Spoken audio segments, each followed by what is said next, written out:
अष्टविनायक। ॐ गं गणपतये नमो नमः। श्री सिद्धिविनायक नमो नमः। अष्टविनायक नमो नमः। गणपति बाप्पा मोरया।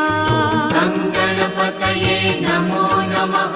श्री सिद्धिविनायक नमो नमः। अष्टविनायक।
গণেশ চতুর্থী।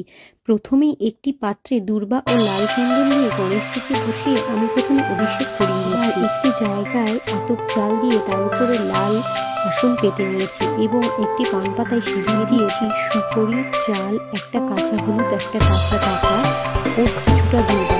তার উপরেই গণেশজিকে স্থাপন করে দিলাম। এবার গণেশজির প্রিয় হলুদ রঙের গাঁদা ফুলের মালা পরিয়ে দিয়েছি এবং একটি পদ্ম ফুল অর্পণ করে দিচ্ছি গণেশজিকে। এবার একটা মালা শুধু মেরিনা গণেশজিকে বস্ত্র হিসেবে এবং 21টি দূর্বা অর্পণ করে দিয়েছি ও গণেশজির সবচেয়ে প্রিয় ফুল লাল জবা অর্পণ করে দিলাম। এবার ভোগ অর্পণ করে দেওয়ার পরে আমি পুষ্পাঞ্জলি দিয়ে নেব। ওম গং গণেশায় নমঃ। ফুল, গাঁদা এবং দূর্বা নিয়ে আমি পুষ্পাঞ্জলি দিয়ে গণেশজির পায়ে ফুলটা অর্পণ করে দিলাম 3 বার। এবার ধূপ প্রদীপ দেখিয়ে শঙ্খ বাজিয়ে আমি